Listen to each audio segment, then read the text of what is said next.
유대와 예루살렘에서 온 바리새인과 율법 교사들이 앉았는데 병을 고치는 주의 능력이 예수와 함께 하더라. 한 중풍병자를 사람들이 침상에 메고 와서 예수 앞에 들여놓고자 하였으나 무리 때문에 메고 들어갈 길을 얻지 못한지라. 지붕에 올라가 기와를 벗기고 병자를 침상째 무리 가운데로 예수 앞에 달아내리니 예수께서 그들의 믿음을 보시고 이르시되 이 사람아 내 죄사함을 받았느니라 하시니 서기관과 바리새인들이 생각하여 이르되 이 신성 모독하는 자가 누구냐? 오직 하나님 외에 누가 능히 죄를 사하겠느냐? 예수께서 그 생각을 아시고 대답하여 이르시되 너희 마음에 무슨 생각을 하느냐? 내 죄사함을 받았느니라 하는 말과 일어나 걸어가라 하는 말이 어느 것이 쉽겠느냐? 그러나 인자가 땅에서 죄를 사하는 권세가 있는 줄을 너희로 알게 하리라 하시고 중풍병자에게 말씀하시되 내가 내게 이르노니 일어나 내 침상을 가지고 집으로 가라 하시매 그 사람이 그들 앞에서 곧 일어나 그 누웠던 것을 가지고 하나님께 영광을 돌리며 자기 집으로 돌아가니 모든 사람이 놀라 하나님께 영광을 돌리며 심히 두려워하여 이르되 오늘 우리가 놀라운 일을 보았다 하니라. 아멘. 누가복음 5장에는 세 개의 기적이 있다고 말씀드렸습니다. 오늘 세 번째 기사인데요. 첫 번째는 베드로와 함께한 사람들이 밤새 그물질을 하였지만 한 마리의 물고기도 잡지 못하던 날 밤 새벽에 예수님께서 그물을 오른쪽에 던지라고 말씀하셔서 그물이 찢어질 만큼 많은 물고기를 잡은 사건. 두 번째는 온몸에 문둥병, 나병이 있었던 환자가 예수님 발 앞에 꿇어 엎드리면서 주여 원하시면 저를 깨끗게 하실 수 있습니다 라고 간구했을 때 예수님께서 내가 원하노니 깨끗함을 받으라 하셔서 나병 환자를 고치신 사건. 오늘 본문이 세 번째로 중풍병자를 고치신 사건, 우리가 잘 알고 있는 사건입니다. 예수님에게서 수없이 많은 병자들이 고침받았지요. 수없이 많은 귀신 들린 자들이 쫓김을 이렇게 귀신이 쫓겨나서 건강해졌어요. 그 많은 병고침과 축사와 많은 기적들 가운데 복음서 기자들은 특별히 이렇게 추려서 몇 가지를 쓴 거예요. 그리고 또 성경에 이렇게 순서를 배열을 한 거예요. 예수님이 어떤 일들을 행하셨는지, 그것을 통해서 예수님은 어떤 분인지를 드러내는 것이죠. 하나님이 어떤 분인지 교리적으로, 철학적으로, 논리적으로 알 수 있는 게 아니에요. 하나님은 하나님 자신이 어떤 분이신지를 역사 가운데에서 드러내신 거예요. 어떤 공부하듯이 하나님께서 아담과 하와 앉혀놓고 첫째, 둘째 받아 적어 해가면서 교리 가르치신 거 아니에요. 역사 가운데 어떤 일들을 행하셨는지, 그래서 역사적 진공 상태에서는 하나님이 어떤 분인지 알 수가 없어요.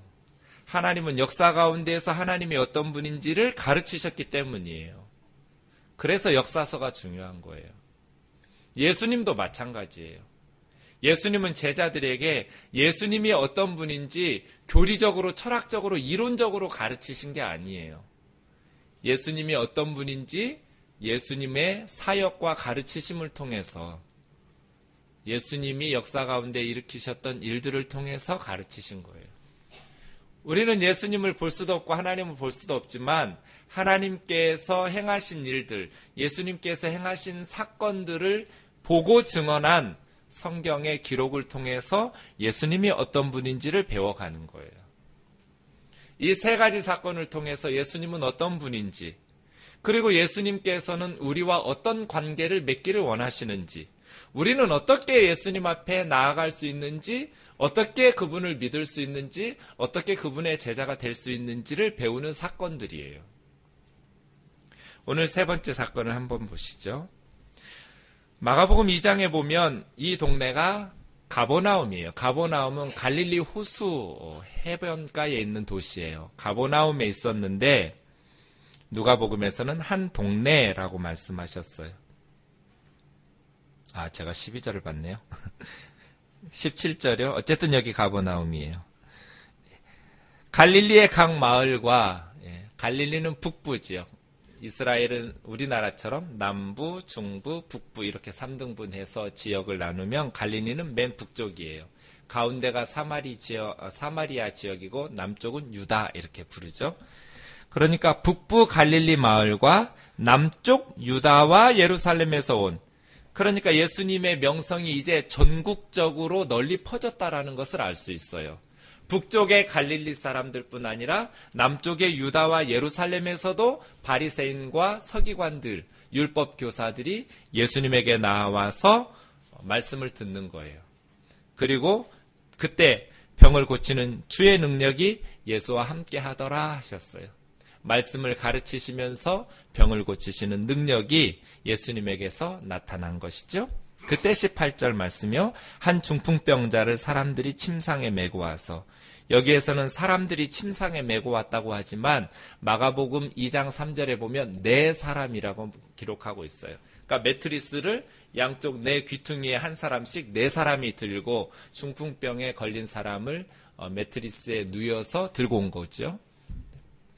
그렇게 해서 침상을 메고 예수 앞에 이렇게 데리고 가고 싶었는데 사람들이 너무 많은 거예요. 그래서 몇 안 되면 좀 비켜보라고 해서 좀 죄송하다고 좀 들어가고 싶다고 부탁을 할 텐데 너무 많으니까 도저히 그 많은 사람들을 뚫고 예수님 앞에 이 중풍병자를 들여놓을 수가 없는 거예요. 그러면 어떻게 해야 돼요? 야, 오늘은 안 되겠다. 다음에 다시 오자. 돌아가든지. 아니면 어떻게든지 예수님 앞으로 데리고 가든지. 이스라엘 집들은 되게 지금처럼 창문이 있는 것도 아니고요. 좁아요. 그러니까 실내는 어둡고 답답하고 좁고 하니까 되게 이제 옥상 쪽으로 해서 실외에 옥상으로 올라가는 계단을 만들어 놔요. 그래서 계단으로 해서 옥상 위로 올라간 거예요. 옥상을 평평하게 만들어요. 낮같이 태양볕이 내려 쪼이면 힘들지만 아침 저녁으로 서늘할 때는 거기가 이렇게 차도 마시고 기도도 하고 성경도 보고 하는 옥상이 아주 좋은 쉬는 곳이 돼요. 그래서 집집마다 이렇게 계단을 향해서 옥상으로 올라가게 만드는데 그 매트리스를 들고 내 친구가 올라간 거예요. 지붕으로. 그래서 지붕을 뜯었어요. 그리고 삐뚤어지면 안 되잖아요. 기울어지면 떨어지니까 수평을 맞춰가지고 조금씩 내려오는 거예요. 사람들이 다 그거 보면서 웃었을 것 같아요. 예수님도 어쩌면 말씀을 전하시다가 멈추셨을 것 같아요. 저거 보라고. 매트리스가 내려온다고.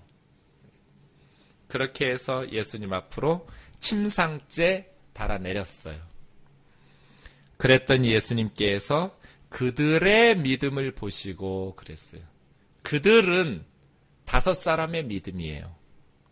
친구들과 더불어 누워있는 중풍병자까지의 믿음이죠. 이 사람아 내 죄사함을 받았느니라 그랬어요. 이게 누가복음의 첫 번째 믿음이라는 단어가 등장하는 부분이에요. 이 5장 20절에. 그들의 믿음을 보시고 그랬어요.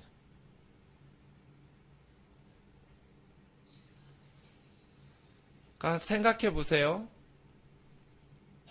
내 몸이 건강하면 문제가 없는데 내 몸이 중풍병으로 마비되고 일그러지고 사람들 앞에 부끄러운 모습을 많은 사람 앞에 드러낸다라는 것은 어지간한 믿음으로는 불가능해요.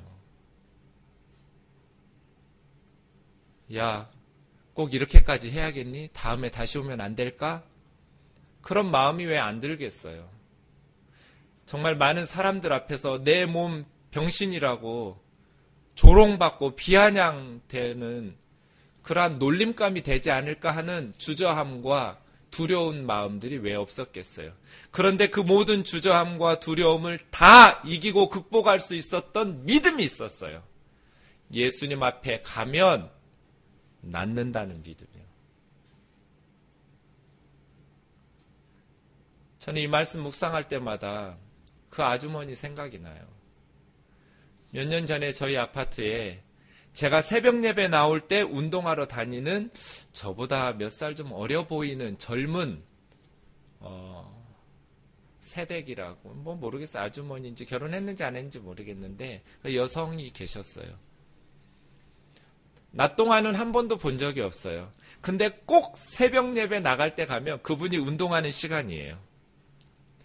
왜 그분은 환한 낮에 다니지 않고 새벽에 운동을 다녔을까요? 한쪽 몸이 마비, 풍에 걸렸어요. 그래서 반듯하게 걷지를 못하셔요. 얼굴도 한쪽이 일그러지셨어요.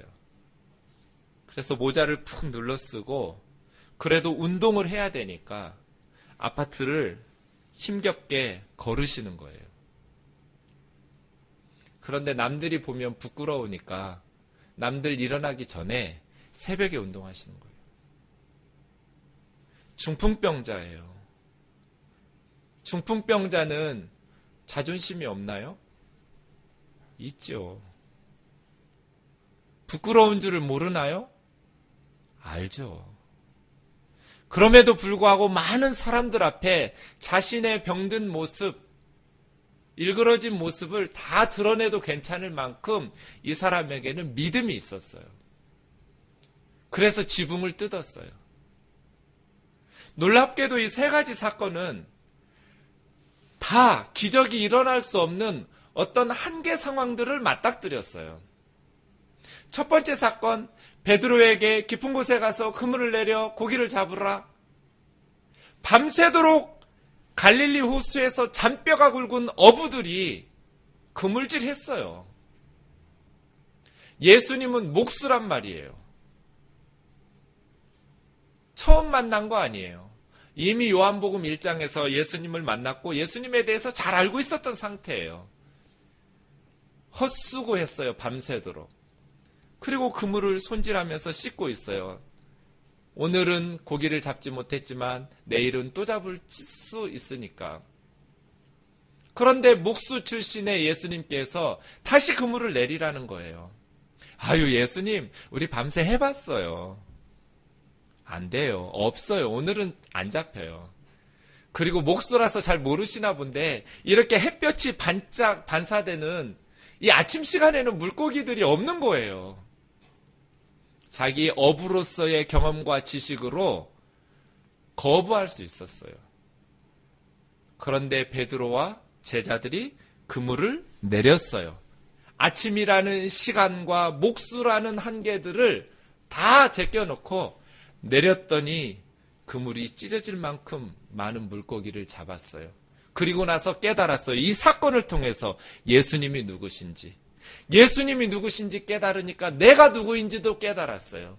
예수님 앞에서 하나님 앞에서 교만하게 목에 힘주고 다녔던 베드로가 머리를 숙이면서 주여 나는 죄인이로소이다. 나를 떠나소서. 나는 주님이 가까이 할 만한 그런 인간이 못 됩니다. 나를 떠나십시오. 내가 누구인지를 알게 됐어요. 첫 번째 기적이에요. 두 번째 사건도 마찬가지죠. 나병에 걸린 사람들은 동네로 들어오면 안 돼요. 율법을 위반하는 거예요. 멀리서 건강한 사람들이 보이면 윈 입술을 가리면서 부정하다 부정하다 외쳐야 돼요. 그래서 그 사람들에게 접촉하지 못하도록. 이게 모세 율법이에요. 그런데 이 나병 환자는 사람들이 거주하는 성 밖으로 나가서 자기들끼리 따로 살아야 되거든요. 그런데 동네로 예수님이 계시다는 소문을 듣고 뛰어 들어갔어요. 그리고 건강한 예수님과 제자들이 있는데 가서 무릎 꿇고 주님이 원하시면 저를 깨끗게 하실 수 있나이다 라고 말했어요. 율법의 한계 깨뜨리고 예수님에게 나간 거예요. 믿음이 있었기 때문이죠. 오늘 본문에 이 중풍병자와 4명의 친구, 무리들이 가장 막고 있어요. 장벽을 만났어요. 도저히 이 친구를 예수님 앞으로 데려갈 수 있는 상황이 안 돼요. 보통 사람들 같으면 포기했겠지만 이 사람들은 창조적인 아이디어를 냈어요. 지붕을 뜯는 거예요. 이런 창조적 아이디어가 우리에게 필요해요. 믿음에서 우러나오는, 반드시 가야 된다고 생각하면 갈 길이 생기거든요. 못 간다고 생각하니까 못 가는 거예요. 이 친구가 예수님 앞에만 가면 반드시 낫는다고 생각하면 길이 있거든요. 그런데 우리는 포기하는 거예요. 저와 여러분의 믿음은 장벽을 안 만나겠습니까? 우리 앞에도 장애물을 만나겠죠. 그렇지 않겠어요? 때로는 내가 기도한다고 될까? 내가 지금 남들에게 손가락질 받는, 조롱받는 짓 하는 것 아닐까? 그런 염려가 왜 없겠어요? 우리의 믿음에는 왜 장애물이 나타나지 않겠어요? 나타나겠죠. 그때 어떻게 할 거냐는 거예요. 그때 믿음은 나타나는 거예요. 놀랍게도 믿음이 필요한 순간은 장애물을 만났을 때요. 그 장애물을 믿음으로 뛰어넘었을 때 이 사람들은 영안이 열리게 되었어요. 베드로는 내가 누군지 알게 되었어요. 나병 환자는 예수님이 누구인지 알게 되었어요. 이 중풍병자와 친구들은 예수님이 죄사함의 권세가 있는 분이라는 것을 깨닫게 되었어요. 예수님에 대한 새로운 영적인 안목을 가지게 되었어요. 장애물을 믿음으로 뛰어넘었을 때 하나님께서 저와 여러분에게 이전에 믿음으로 가지고 있었던 하나님에 대한 암과 하나님에 대한 체험을 뛰어넘는 이 영적인 상황이 점프하는 거예요. 그 사건을 통해서. 그런데 그 장애물 앞에서 대부분의 그리스도인들이 포기해버려요. 인간들이 할 수 없으니까 하나님도 할 수 없다고 생각하는 거예요. 그리고 믿음으로 사는 것이 남들에게 조롱받을까봐 두려우니까 포기하는 거예요. 광신도라고 맹신도라고 포기하는 거예요. 남들이 막 그렇게 비난해요. 교회 다니는 사람들을 맹신도라고 광신도라고. 그럼 저는 그래요. 광신도, 내가 광신도라고. 나도 광신도라고. 목사는 광신도잖아요. 어쩔 거냐고. 하늘이 두 쪽이 나도 난 예수님 믿는다고. 당신들을 믿지 말고 살라고. 조롱하면서 평생 그렇게 교회 다니지 말고 그렇게 살아서 얻는 게 뭐냐고. 천지를 지으신 하나님의 능력도 줄어든 게 아닌데 현대인들은 자신들이 불가능하면 하나님도 못할 것으로 생각해요. 그래서 자꾸 움츠러들어요. 지붕을 뜯으러 계단을 올라가지를 않아요. 그러나 그 어려움 때문에 오히려 하나님 앞에 나아가지 못하는 핑곗거리가 될 수는 없어요. 제 얘기해서 죄송한데요. 제가 아프지 않았으면 고등학교 때 저 목사 되지 않았을 거예요. 살아계신 하나님 체험 못했을 거예요. 교회 다녔겠죠. 하지만 다른 고등학생들처럼 다른 고3들처럼 1시간이라도 아껴서 더 공부하고 피곤하니까 쉬었겠죠. 근데 저는 죽을 만큼 아프니까 장벽을 만났잖아요. 제 믿음에. 대충 아팠으면 약 먹고 어떻게 버티면서 공부하고 대학이나 가서 어떻게 기도해볼까 했을 텐데 정말 죽을 만큼 아프니까 매일 야자 끝나고 평화동교회 앞에 가서 어떤 때는 2-3시간씩 1시간 이상씩 기도하는 거예요. 고3이 매일 1시간 이상씩, 그것도 야외에서 문은 잠겨 있으니까 예배실로 들어가지도 못해요. 그래서 제가 우리 교회를 활짝활짝 열어놓는 거예요. 아무나 들어와서 기도하라고. 문을 다 잠궈 놓으니까 그냥 그 도끼다시라고 요즘 뭐라고 그래야 돼요 그거. 어쨌든 그 맨 시멘트 바닥에서 비 오면 비 맞고 눈 오면 눈 맞고 요즘같이 추울 때는 얼마나 추운지 몰라. 야외니까요. 죽지 않으려고 기도했어요. 어머니보다 먼저 죽지 않게 해달라고. 그 다음날 죽어도 좋으니까 어머니 앞에만 죽지 않게 해달라고. 내가 죽으면 우리 어머니도 죽는다고. 아버지를 넣었어야 되는데 아버지 전에 죽지 않게 해달라는 소리는 한 번도 안 했어요. 아버지 먼저 가셨나 봐요.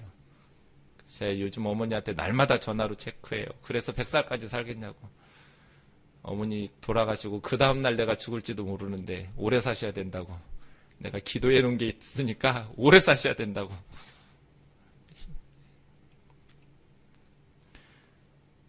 하나님께서 제가 미워서 아프게 하신 거 아니에요. 역경과 고난, 하나님께서 여러분이 미워서 주시는 거 아니에요. 세상에 어떤 부모가 자식 밉다고 너 고생 좀 해보라 하면서 못되게 하는 적이 어디가 있어요. 무엇인가 유익이 있고 그것을 통해서 교훈이 있고 변화돼야 될 축복의 계획들이 있으시기 때문에 하나님께서 우리에게 고난과 시련과 역경을 주시는 거예요. 그것이 장애물을 만나요. 우리의 믿음이. 그럼 어떻게 할 거냔 말이에요. 예수님 앞으로 가고 싶은데 사람들이 가득해요. 어떻게 해요? 계단으로 올라가서 지붕을 뜯어야죠. 살아계신 하나님 앞에 부르짖어야죠. 몸부림쳐야죠. 하나님의 손이 짧아졌어요? 하나님의 능력이 줄어들었어요? 줄어든 건 우리의 믿음이지 하나님의 능력이 아니잖아요.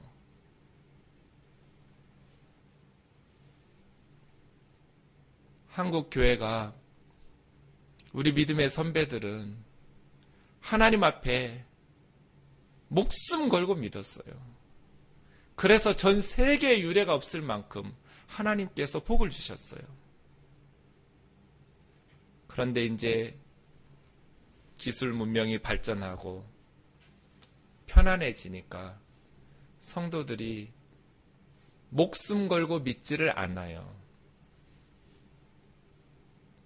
세계 최고의 의사들 찾아서 안 되면 그냥 포기하고 끝내요. 믿음이 장애물을 만날 때 그것을 뚫으려고 넘으려고 시도하지를 않아요. 놀라운 것은 그러니까 살아계신 하나님을 경험하지 못한다는 거예요. 장애물을 만났을 때 넘기 위해서 하나님께서 그냥 아무 뜻 없이 밤마다 저에게 기도하게 하신 거 아니에요. 엄청난 경험들과 기적들을 저는 너무 많이 체험했어요. 평생에 잊을 수 없는 기도의 응답과 체험들을 했어요. 하나님 앞에 기도했어요. 아프니까 어쩔 수 없이 공부 못했다는 소리 하기 진짜 쪽팔리니까 공부도 잘하게 해달라고. 원하는 거 다 주셔요. 아프고 죽을 것 같고 기도했던 것들이 다 응답됐어요. 하나님은 살아계시고 하나님께서 우리에게 고난과 시련과 역경을 주실 때에는 그것을 통해서 그 문제 가지고 하나님 앞에 나오고 하나님 앞에 나와서 부르짖고 살아계신 하나님 앞에 믿음으로 지붕을 뚫고 하나님 앞에 이 문제가 도달하면 예수 그리스도 앞에 이 문제가 나아가면 예수님께서 내 문제를 내가 생각한 방식이 아닐지라도 고치신다. 내 삶에 역사하시고 개입하셔서 새 일을 행하신다. 믿음을 가지고 도전하고 믿음을 가지고 하나님 앞에 나아가서 부르짖으면 이전까지 가지고 있었던 우리의 믿음의 분량이 70, 80이라면 그 사건을 통해서 90, 100으로 점프하거든요. 그런데 시도를 안 해요. 그리고 어쩔 수 없었다고 포기해요. 핑계들이 너무 많아요. 한 가지도 핑계할 것 없이 우리 전능하신 하나님을 믿으니까 그 모든 것들을 다 극복해내고 하나님 앞에 당당하게 설 수 있기를 주의 이름으로 축원합니다. 그런데 놀랍게도 이 사람들은 아무 말도 안 했어요. 한마디도 안 했어요. 그냥 침상째 무리 가운데 예수 앞에 달아내렸어요. 믿음은 입으로 하는 게 아니에요. 행동으로 표현되는 거죠. 믿음은 말로 하는 게 아니에요. 그 믿음은 행동으로 나오는 거예요. 하나님을 믿는다고 말하면서 역경 가지고 기도를 안 해요. 뭘 믿는 거예요? 이 사람들은 아무 말도 안 했어요. 대사가 한마디도 안 나와요. 주인공들인데. 얘기하는 사람은 예수님하고 바리새인과 사두개인들 얘들이에요. 얘들도 말하지 않았어요. 그냥 속으로 말했어요. 그래서 진짜 말씀하신 분은 본문에서 예수님 한 분이에요. 그랬더니 21절에 바리새인과 서기관들이 이 신성모독하는 자가 누구냐? 오직 하나님 외에 누가 능히 죄를 사하겠느냐? 이 말 맞는 말이에요? 틀린 말이에요? 누군가가 죄 지으면 그 사람의 죄를 누가 용서해 줄 수 있어요? 그렇죠. 사람의 죄를 용서할 수 있는 권세는 하나님 한 분 가지고 계셔요. 이 사람들 말은 맞는 거예요. 누가 능히 사람의 죄를 용서할 수 있겠느냐? 근데 예수님께서 네 죄사함을 받았느니라 수동태이지만 능동태로 바꾸면 내가 네 죄를 용서해 주겠다는 거거든요. 참남하다. 신성모독하는 이 예수가 누구냐? 하나님 한 분 외에는 누가 능히 죄를 사하겠느냐? 다 맞는 말이에요. 그러니까 예수님이 누구겠어요? 하나님이죠. 그래서 예수님이 물어요. 죄사함을 받았느니라 하는 말과 일어나 침상을 들고 가라 하는 말이 어느 게 쉽겠느냐? 고민할 거 없어요. 침상 들고 걸어가라고 하는 게 어려운 거예요. 죄사함 받았다고 말하는 것은 증거를 낼 필요가 없으니까 그냥 말로 때워도 되거든요. 그런데 침상을 들고 걸어가라는 말에는 능력이 나타나야 돼요. 그런데 죄를 사함을 선포하셨어요. 그리고 예수님께서 이렇게 말하는 이유를 말씀하셨어요. 인자는 다니엘 7장 13절 14절이에요. 누가에서 26번 쓰인 예수님의 호칭인데 이게 첫 번째예요. 5장 24절이 인자가 땅에서 죄사하는 권세가 있는 줄 너희로 알게 하리라. 내가 너희로 죄사함의 권세가 있는 줄 알게 하려고 내가 죄사함을 선포했다. 그리고 그 사람에게 침상을 가지고 집으로 가라 그랬어요. 침상에 떠받치고 이제 침상 위에 누워 다녔는데 이제는 나와서 침상을 들고 다니는 사람이 되었어요. 그 사람들이 하나님께 영광을 돌리면서 심히 두려워하면서 오늘날 우리가 놀라운 일을 보았다고 말씀하셨어요. 예수님은 누구신가? 죄사함의 권세가 있는 분이라는 거예요. 사랑하는 형제자매 여러분, 우리가 단지 예수님이 병 고칠 수 있는 하나님의 능력을 가지고 세상에 오신 분이라는 믿음에서 지붕을 뚫고 내려왔을 때 이 사람들은 이제 예수님은 죄 용서의 권세까지 있는 분이라는 것을 깨닫게 됐어요.